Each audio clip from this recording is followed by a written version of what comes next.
I am Dr. Nalini Avinash Wagmare, presently working as an assistant professor in Tilak Maharashtra Vidyapith. So before directly go to the topic, I want to introduce about extremists.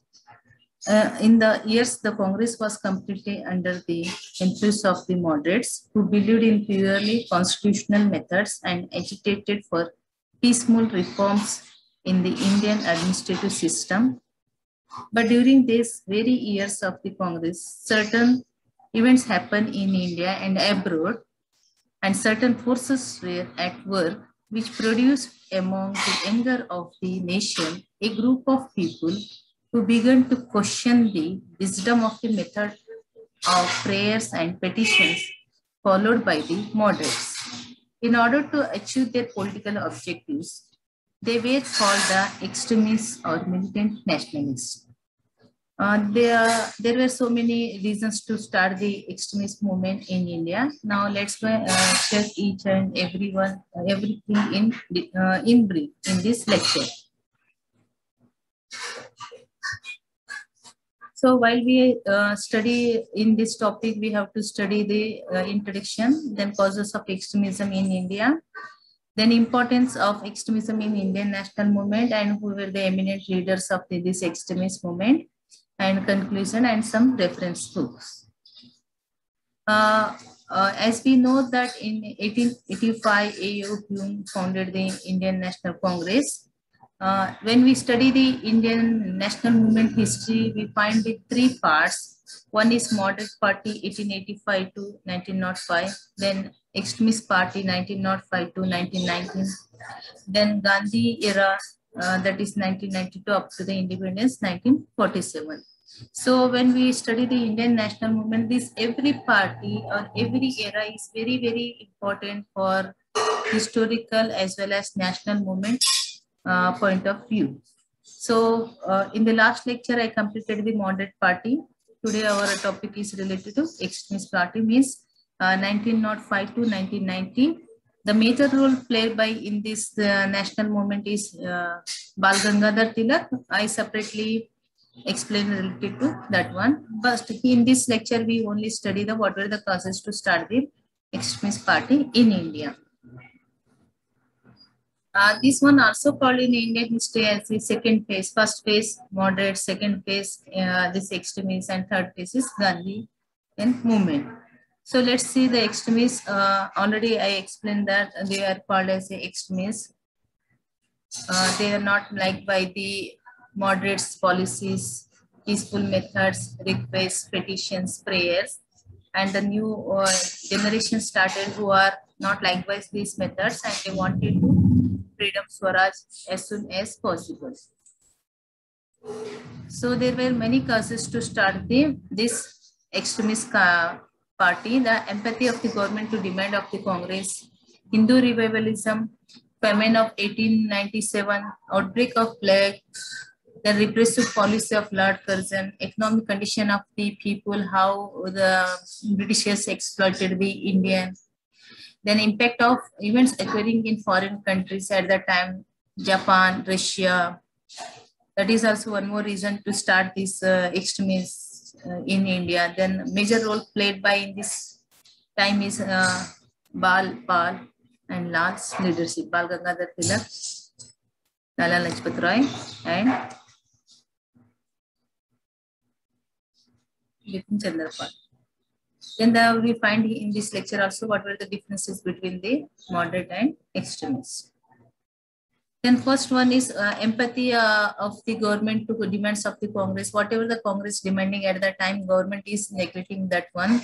Even the government introduced at that time, the Act of 1982 was regarded by the Congress as inadequate of the purpose, giving Indians an effective voice in the administration their own country. Means they whatever that they are arguing, the British government they neglected the Indians' demands. Hence, the Congress continued to adopt almost every year resolution urging the government to enlarge the membership and functions of those councils, but that is not agreed by the British government. But the government was adamant in ignoring the demands of the Congress the indifferences of the government to the demands of the Congress lead many young men to question seriously the efficacy of the purely constitutional method followed by the moderates. They began to argue the constitutional method had apparently failed, and it was therefore necessary to give up the technique for used by the moderates. Now they think that it is necessary to we not follow this moderate technique. We have to follow some extremist methods and techniques to get the Swaraj and to get our own rights. Then at that time, another thing took place at that time that the almost leaders of the Congress were under the influence of the Western civilization, the moderate party leaders. But at this time also, some of the regarded Western religion, literature, political institution, language, civilization, culture, as distinct superior to that of the Indians. Means Indian culture is neglected and they think that Western culture things, thoughts are very good. So that's why side by side, some leaders started to revive the Hinduism. That time, men like Swami Vivekananda, Lokmanya Tilak, D.C. Pal, and Arvind Ghosh began to unfold the greatness of the ancient Indian culture and religion. Even we take the one example of in this lecture that in 1893, at Chicago was held the Parliament of Religions, wherein India was represented by Swami Vivekananda, who revealed before the American public the Catholicity of the Indian culture and the Hindu religion. He had an intense faith in the spiritual mission of India, but considered political freedom indispensable before the objective could be realized. Mrs. Annie Besant also helped in this revivalism. Tilak decried everything Western and preached intense love for India and things Indian. Lala Lajpat Rai also given importance to Indian culture. Even V.C. Paul appealed in the name of Kali and Durga for acquiring strength and cultivating the capacity to strike. Related to Tilak, we separately study how Hindu revivalism done by the Tilak and strengthen the Indians and build the nationalism among the people in one platform. Then most of the early leaders of the extremist were thus under the influence of Hindu revivalism, and some of them were deeply religious men. So that is also one more reason to start the extremism in India. Then the other cause of start the extremism in India is that the discontent created by the famine of 1897, which broke out and which affected the so many people in India. Whatever the steps the government taken to reform these things, that was not sympathetic one. It took check the epidemic were wholly unorganized. People died in large numbers at that time. It was felt by the Indians that any national government under similar circumstances would have stake as all to save the people from the clusters of drought, any hunger. The government became a target of attack everywhere, and a great deal of resentment grew against the government. Means government not taken any good steps to save the people and save the life of the many Indians. Then outbreak of plague hot the hills of the foresaid famine. There burst out a virulent bubonic plague in the western part of the Mumbai presidency. The government was no doubt earnest in checking the epidemic, but the chief mistake of the government was that it employed an altogether official machinery for the purpose. Soldiers were requisitioned for this service. They were given the right of inspection of houses and were required to remove the infected person to isolation hospitals. These methods employed by the government were extremely unpopular because the ill-treated Orthodox people resented the entry of the soldiers in their houses, even for inspection purpose, and also the removal of their women and children to isolation hospitals. The officers controlling the disinfection and exhalation process began to be dictated by the Orthodox people. Means whom the government appointed the soldiers to check these things, but they are not in a proper manner, not in a disciplined manner. Then inhumanly behave the Indians with even women also. The plague commissioner of Pune and one of his associates, the young man who committed this act, was sentenced to death and hanged. Then outbreak of plague and Tilak, Lokmanya Tilak made a political use of this resentment of the public against the government. In his paper, that is Kesari, which is in Marathi, he had directed a bitter attack against the government for the steps taken by it to check the epidemics. Means the government had not taken a proper steps to do the reform. Consequently, he was tried as an instigator of the murder of Mrs. Rand on the basis of certain writings in Kesari, which were considered to be an open incident to violence. Tilak was found guilty by a jury on which Europeans were in a majority and was sentenced to 18 months rigorous imprisonment. Tilak asked for permission to appeal to the Privy Council against his conviction, which was refused. By then, Tilak had already captured the imagination of the masses. His trial, imprisonment, and the refusal of permission to appeal to the Privy Council sent a wave of indignation throughout the length and breadth of the country against the government and won many new adherents to the cult of extremism. So how government, instead of taking step, when Tilak wrote the article in the newspaper to aware the people, to awake government take good steps for the reform these things, but instead of doing that, government arrested the Tilak because he was written articles in Kesari. Then repressive policy of Lord Curzon. Lord Curzon remained the Governor General of India from 1898 to 1905. Curzon seldom paid any heed to popular sentiment and demands. Curzon's main thing is he never trusts the Indian people. He always introduced many acts, and he always says that the Indians are not mature to do their administrative systems. Even whatever he introduced the things only in favor of the Britishers and not favor the Indians. Even he introduced the one thing that is the partition of Bengal, also one more reason to start the extremism in India. Even in that Lord Curzon time, he introduced the many acts related to the Calcutta Corporation Act of 1899, the Indian University Act of 1904, even the Official Cigarettes Act. The objective of the Corporation University Act was to officialize these bodies and thus to bring them under the influence of the government. Whatever acts he introduced, those are only helpful to the British government, not helpful to the Indians. Then the another cause of start the extremism in India is the ill treatment of to Indians abroad. So whenever the Indians went to foreign countries at the time, the Indians looked down by the other as slave people. There are many causes. The treatment meted out to Indians in South Africa was humiliating and deplorable in the extreme. Indians were not allowed to build houses in certain localities which were reserved for Europeans and were not allowed to buy property there also. They were not admitted to certain types of schools, hospitals, and hostels.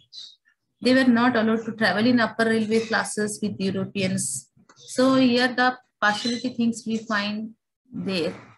The main reason is that Indians began to feel that they were humiliated abroad because they were slaves in their own country, and because their government was not prepared to defend them and to retaliate on behalf of them. The empathy of the alien government was believed to be responsible for the humiliation of Indians abroad. When any foreigner came to India at that time, we respect the foreigners and give every opportunity, concession to them, treated well.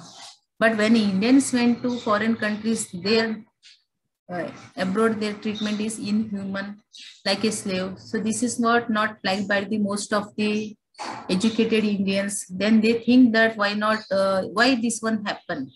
So that time they think that because of British rule on us, it is better to be overthrow the British rule and start our own government proudly in our nation.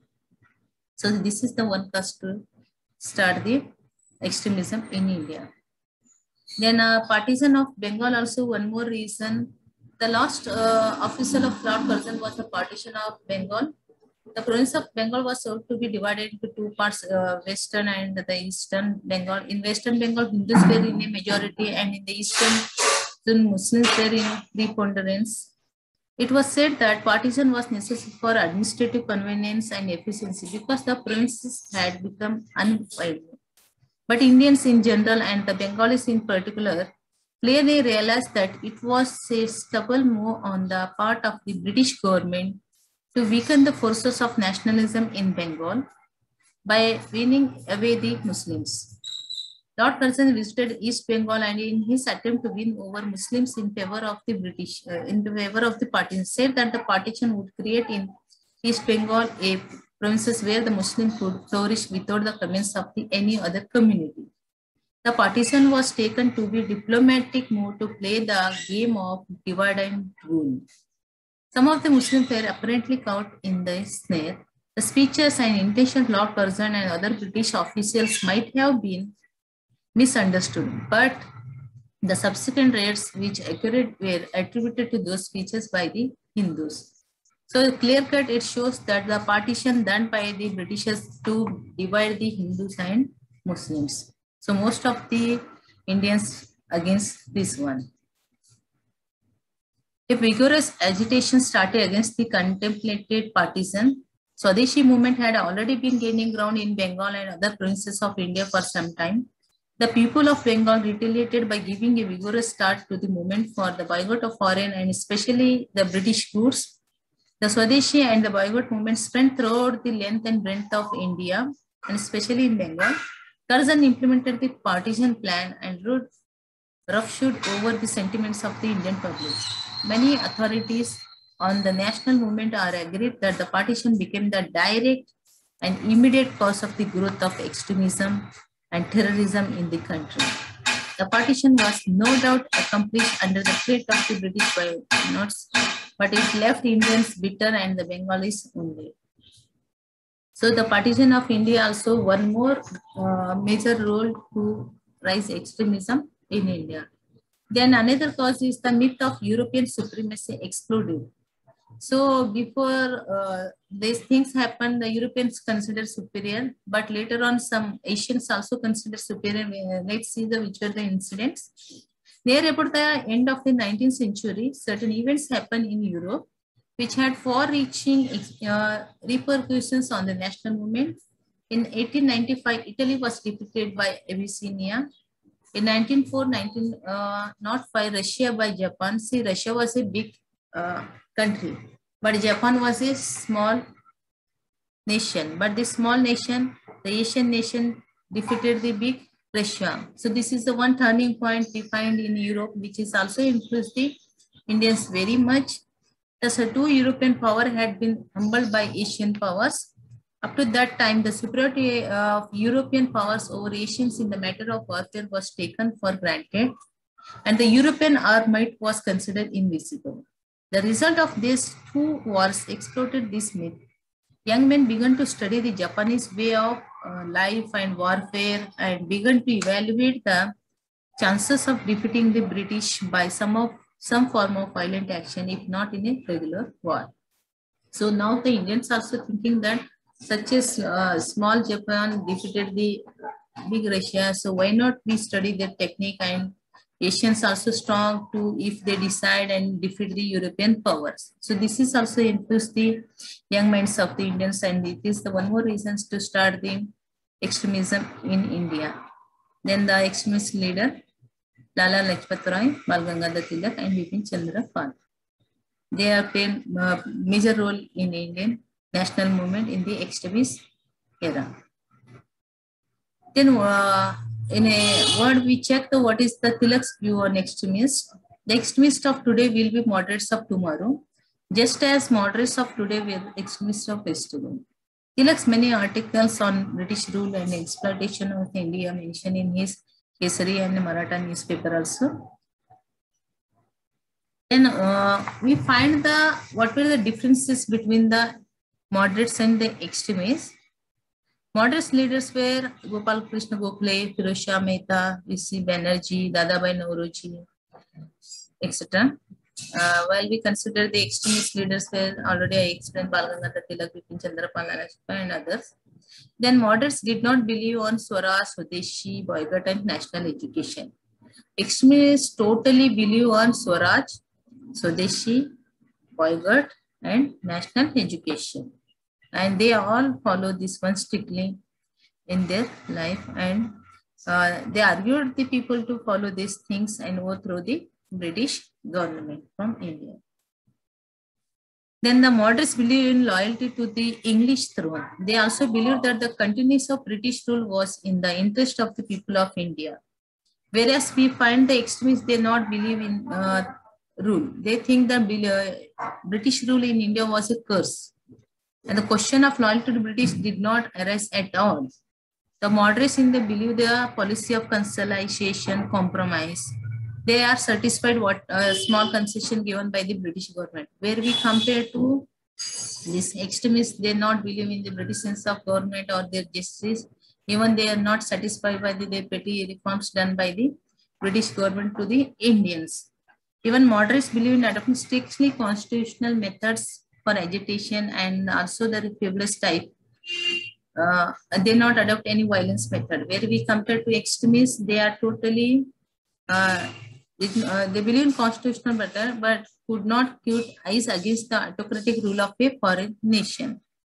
Moderates believe in reason and emotional appeals, lucid presentation of the case, irresistible arguments and presenting petitions. But these extremists believed that the national problems could not be solved by resorting to arguments or applications, ethics and pity, and only a rigorous agitation could be meet the needs of the situation. Then moderates not prepared to resort to policy of non-cooperation or passive resistance. They did not accept even the program of Swadeshi wholeheartedly. While we consider these extremists believe in policy of passive resistance, which could make the government of India impossible, extremists accept the program totally, believe in Swadeshi movement. Under the moderates, the Congress movement was not popular movement. It had no touch with the masses. As a matter of fact, the moderates depend for their success on the goodwill and sympathy of the Englishmen. Where we compare to the extremists, they rejected an approach. They believed that the people of India are masters of their own destiny and not any foreign power. The moderates believed that the people of India were still not fit for self-government.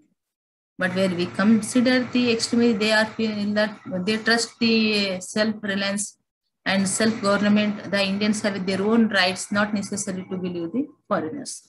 Moderates believe that they would get whatever they ask for without any suffering. But these extremists, they think that extremists were of definite view that the evaluation of India was not possible without sacrifice and suffering. So these are the few differences we find there also. Then in generally we come to the conclusion that what's their contribution to national struggle and what's their effect of extremist movement on national struggle. It must be admitted that the birth and growth of extremism had a very healthy effect on the fortunes of the national movement in India. The moderates were no doubt honest and sincere in their love for the country, but their method lacked effectiveness and vigor. Simple requests and petitions would have taken India nowhere. Some sanction was necessary to back up the national demand, and this was supplied by the extremists. It was to prevent the national movement from falling into the hand of the extremists that the Parliamentary reforms was hastened. During 1907-1916, the extremists remained a hidden danger for the bureaucracy. Anything worthwhile to make a sacrifice, the moderates were perhaps not prepared to make sacrifice of the extremist right. The extremists supplied martyr for the national movement. At least from 1917 onwards, the Congress had completely passed in and remained in the hands of the extremists under whose guidance the whole of national struggle has been carried on a fruitful termination. Mahatma Gandhi has an extremist excellence. He was even a revolutionary in a sense.